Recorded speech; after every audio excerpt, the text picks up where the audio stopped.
and welcome to this edition of the Live and Invest Overseas podcast. I'm Kat Kalashian. I'm based here in Paris, and I'm joined today by my friend Con Murphy, coming to you from Ireland. So we both happen to be on this side of the Atlantic, but we do lots of work on both sides at Live and Invest Overseas. We talk about real estate opportunities, whether they're in Europe or in Latin America or Asia, really anywhere in the world that makes sense. And Con is here today to tell us all a little bit about buying pre-construction or off-plan, depending on which side of the Atlantic you're speaking English in. And so some insider tips, tricks, things to remember, make sure that you don't get swindled. How do we do it when we're looking at pre-construction, Con? Yes, thanks, Kat. 20 years ago, it was over 20 years ago now, I bought my first pre-construction property. It was a property I bought in England.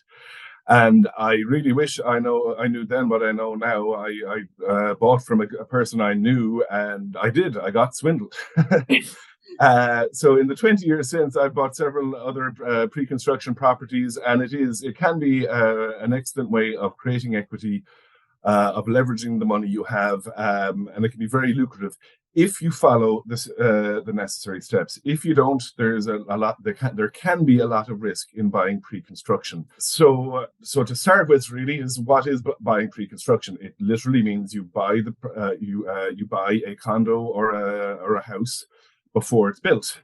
You're taking a bet that it will be built in a certain period of time, and because of that, you get a better reward than you would if you're buying an already built property. The reason developers and builders sell properties pre-construction is because developers require bank financing to build. I mean, no one builds with cash these days, especially a large development. They require bank financing, and the bank wants to know that they've got a certain amount of the units already sold. So they consider that equity. They consider equity to back the loan for the developer. So it's an essential step in nearly all development these days, that a certain amount of the development is sold before it's built. So it benefits the developer. Because he can get more financing. It benefits the bank. They get lower risk, and it benefits the buyer, you or me, because we can get discounts on the price, and the price discount is the main reason you or I buy off plan. The further away from completion you buy the property, the bigger discount you can get, and these days you can get easily 25-30% of a discount on the eventual sale price by buying off plan. Sometimes you can get even more if you're the very, very first person in on a development. Sometimes you can get 35%, 40% if the developer really needs that first couple of units to be sold. You can get huge deals, and assuming that the property is built in 2, 3, 4 years' time, that means you have got a 40%. You've got 40% equity immediately, and that's very attractive for a certain type of buyer. Of course, once construction starts, we'll deal with this in a little while. Once construction starts, you get a lesser and lesser discount up until when the entire development is built out, and then you may have no discount at all. The other reasons people like to buy off plan is if you're buying before it's built, you can get the pick of your unit. You can pick out what view you want, what size property you want floor you want. They're all not sold pre-construction. You can have the pick. If you wait until the property is built, you only get to pick what hasn't been sold pre-construction. You can end up with odd-looking units. You don't get the view you want. So you've a better selection of properties you want. Another aspect, it's not a benefit of buying pre-construction, but there's no expectation that you pay everything up front. You pay a little bit at the start. You pay a deposit, and as the building goes up, you pay the developer more and more. So you're not paying 100% 3 years before it's built. You'll pay 15% or a certain amount and a certain at different stages. So that benefits you as well. You don't have to pay everything up front. Aside from the discount you get, the other benefit, the other hope that people have when they're buying pre-construction is capital depreciation during the term of the period of construction. I put down my money now. I hope that in 3 years' time that I'll get. Well, first of all, I hope I'll get a discount. I'd be expecting 30% discount to begin with, and I'd hope that in the 2 or 3 years until the property is built, that I will get 5, 10, maybe 15% general market capital appreciation. So I'd be hoping to add to my 30% price discount. hoping to get another 10% capital appreciation. So my 30% discount turns into 40% equity before I've even got to hand over the final payment for the property. This is in an ideal world. We'll talk about more what can happen further on later in this piece. The final reason people buy off plan, it's similar to picking your own unit, is you can pick your fixtures. You can pick the level, the quality of fixtures and fittings and furniture you want to put into the property. If the property is going to be a rental, you're obviously not going to put in gold-plated taps and and toilet seats into the place. But if you're buying it for yourself, you don't want the run-of-the-mill developer fixtures and fittings. You want to spend a little bit more and get a higher quality finish on everything. And to do that while it's being constructed, you only pay for the extra cost of the fixtures. But if you want to upgrade your property after it's built and after it's fitted, you got to tear out everything that's there, and doesn't just cost you the price of the fixtures. You're talking about rewiring. You could be doing more plumbing, moving things around. So you can. So by buying off plan, you can have that all done beforehand, and that will save you money too, depending on the level of fixture you want. So those are the important benefits of buying off plan. However, as I learned in my first pre-construction venture, there's some drawbacks that if you don't know about, you could be in trouble. The first drawback with buying pre-construction is construction delays. That you pay a developer 15, 20, 30% of the purchase price of a property. He says it's going to be built in 2 years, but something can happen. So there can be delays. There's oftentimes delays. You mightn't get your property till year 3 or maybe year 4 until it's built, and that means you have money tied up for those extra 2 years you mightn't have factored into your budget. That money's tied up. It's not making you any money. It's sitting there. It's locked away. It's not earning you any return, and these delays can your ROI. You can see your ROI dropping as each month and year drags on. Your ROI for the investment will be dropping. So you need to factor how there may be delays. There's oftentimes delays. You need to know that you can weather that delay for an extra year or two, and that it won't bankrupt you or won't really throw off your financial plans. The other obvious consideration is that even if the property is built on time, I pay my money now and I get it in 18 months or 2 years' time, you similar to construction delays, you do have a waiting time. You won't be renting that property out. You won't be getting any income at least until 18 months or 2 years' time. So you got to have your budget done correctly. You need to know that, factored into your equation, that there's no income at best until the estimated completion date. That's important too. You need to factor that in. More importantly than these, and this is where a real disaster can hit, is you need to understand the risk profile of the developer you're buying from. When you're buying into an empty site, you're taking a big leap of faith that this developer will build the property that you've paid him for, and he'll build it to the quality that you expected, and the amenities that he promised will get done. So that definitely boils down to, you need to research a developer. You need to research his track record. Has he done this before? How many times has he done this? If this is his first attempt of building a condo building, and you're going to give him 100,000 euros or $100,000 3 years before your unit's built, that's absolutely reckless. If he's got no track record, you are really punting, and that is one of the places I've gone wrong before. You need a track record from a developer. He needs to have been doing this for years. You need to see the buildings that he's completed. You need to have yourself, or your lawyer needs to do a search on him. Are there a string of lawsuits out against him at the moment for not completing other jobs? Is he been sued by a whole bunch of his previous buyers? Google him. Are people, absolutely disgusted with the level of construction that he has done on his previous jobs? You need to do some digging. You got to take it all with a pinch of salt. There'll always be a disgruntled former buyer in every development. But if half the people who are leaving comments about a development are saying that this is a disaster, it's a disaster, and you need to walk away. So you definitely need to know your developer.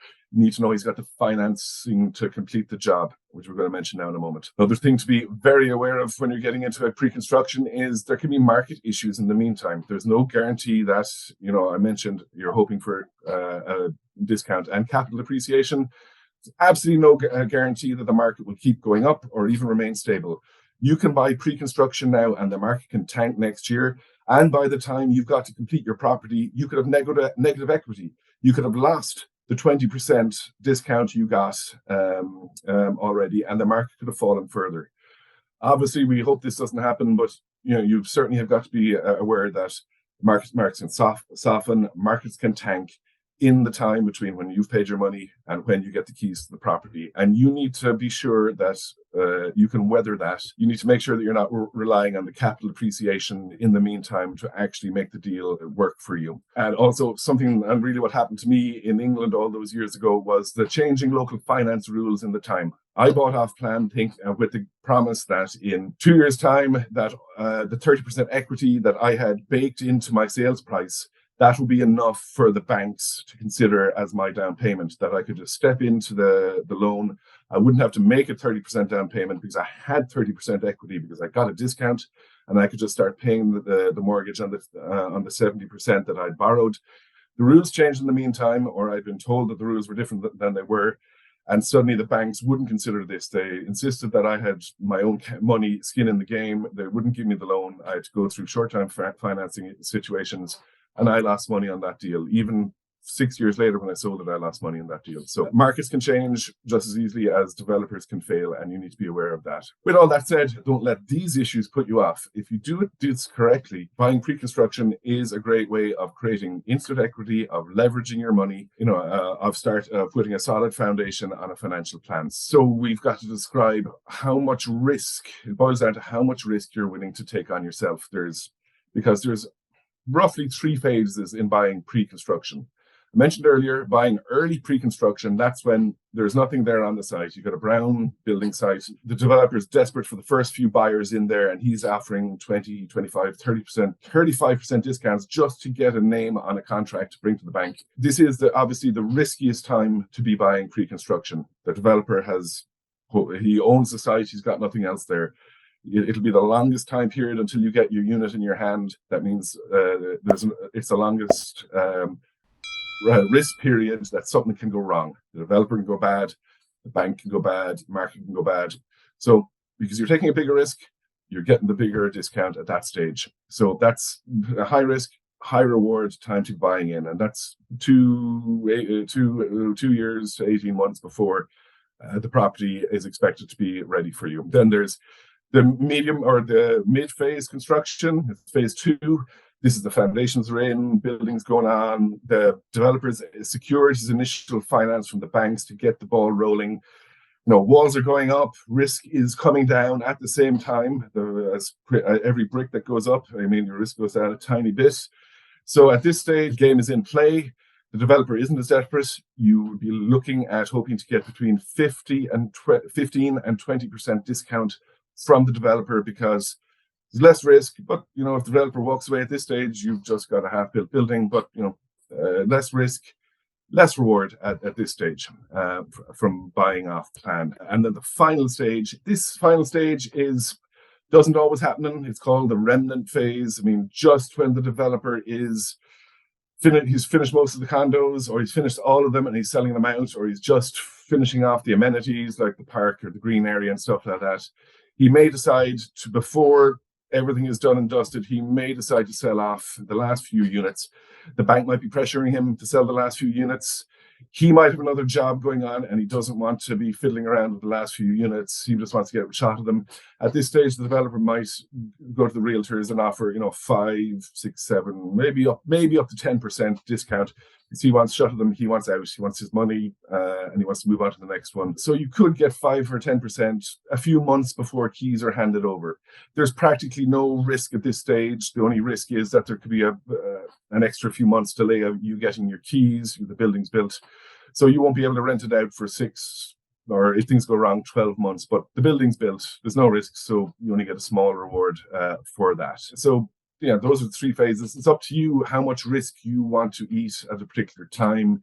If you think that the market is too hot at the moment, peaking, obviously you don't want to be buying off plan and waiting 3 years for something to happen. If the market is in its absolute depths, is a very good time to buy very far ahead off plan. If you are in the bottom of a cycle, but in 3 years' time that there's a very good chance to be a lot of capital appreciation, that's the time you might want to do a long-term pre-construction deal. So as I mentioned before, the developer, it all hinges on the developer being able to build the property.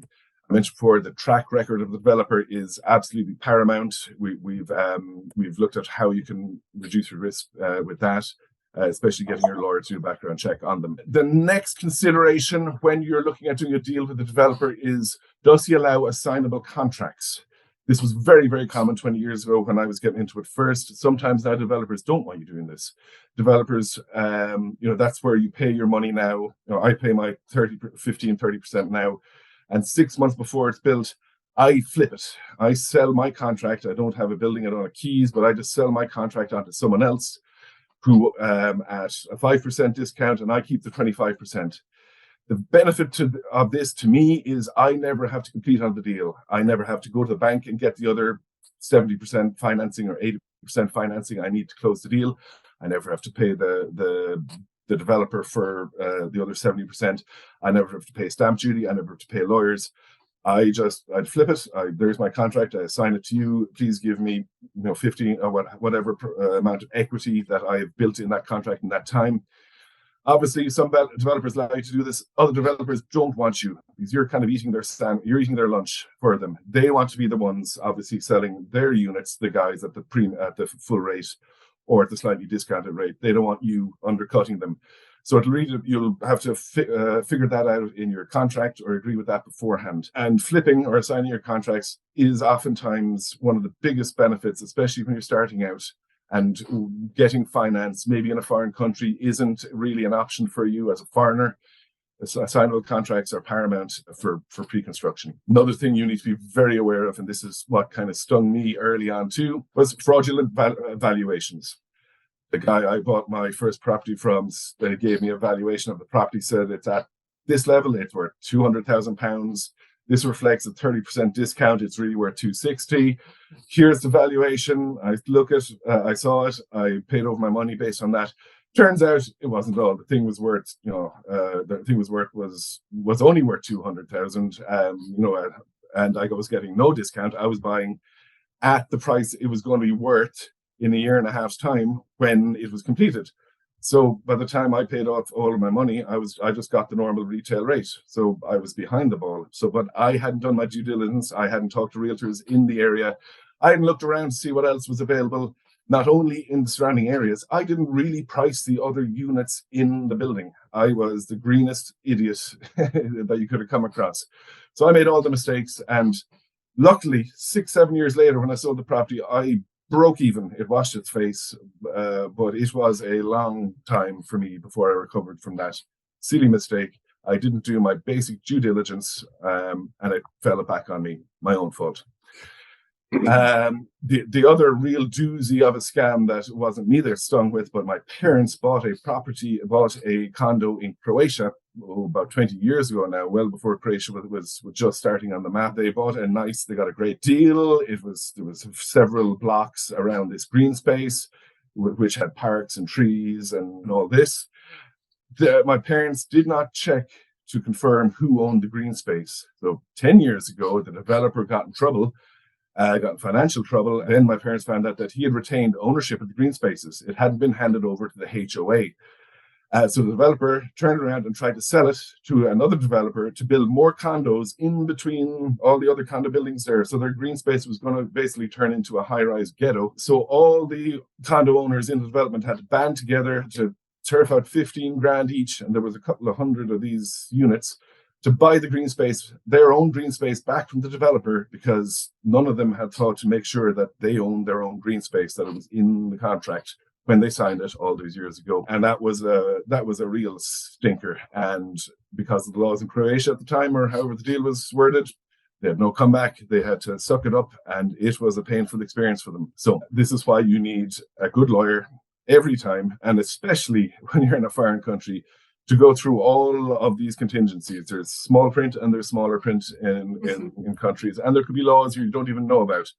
You need a local lawyer who is deeply versed in property law, and even more importantly, if you're buying in a condo, and HOA law and condo law, because sometimes this isn't that common. When I arrived in Belize 20 years ago, they knew nothing about condo law, and actually they didn't know how to subdivide buildings properly. They actually had to change the laws so they could properly subdivide condo buildings so you could own your own unit. So depending on where you are, you need to be fully sure that your lawyer knows what he's doing. Similarly to the green space, you want to be sure that the property the developer is building it on is real property, is freehold property, that it's not leasehold property. You don't want to find out that it's only a 100-year lease that this condo building is sitting on, and in 100 years it'll revert back to the original owner. This means that every year that you own the property, it drops in value. Especially after the last 50 years, you can see considerable drops in equity every year because the lease is running out. And the last consideration, and it's not always possible in every overseas country, but it is getting more and more possible now as banking regularizes, it's mortgages. It wasn't that common 20 years ago that you get a mortgage to pay for parts of your drawdowns. But nowadays you can, even before you've taken possession of the keys, banks, especially if there's a bank backing a developer, you can get financing on the staged payments. So you do not have to come up with 50% of it and then go to the bank for the last final drawdown to pay the developer. Sometimes you can get the bank so you can keep your investment to, let's say, 20% if you're lucky, 25%, 30%. And you talk to the developer, talk to his bank, talk to the banks in the area. You can sometimes get financing even before the construction's finished. So you can finance your pre-construction phase drawdowns, which is important. And something now that is common, wasn't common 20 years ago, is banks can, sometimes you see it in some countries, not others, the banks will guarantee your down payments. This wasn't available in some of the things I did. That basically, if you're putting up 30% before they break ground, the developer will have an agreement with the bank that you put down your 30%. It doesn't go to the developer. It goes into an escrow account with the bank.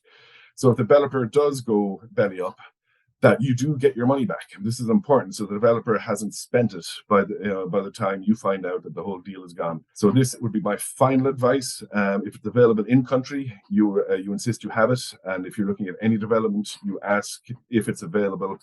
Where's your money kept until the construction has started? So, and that's pretty much my rundown of the do's and don'ts of buying pre-construction anywhere in the US, but particularly overseas. The rules are pretty universal. Yep, great advice. Thank you. And I think sometimes some people might be familiar with the term margarita madness, which we've written about. It's, that funny thing where, you go to this beautiful, place and, there you get taken up by the developer at sunset onto this cliff and he hands you a margarita and he says, right over there is where the marina will be. And you're looking at the spa, the natural thermal spa, and imagine the little cabanas that will just dot the coastline.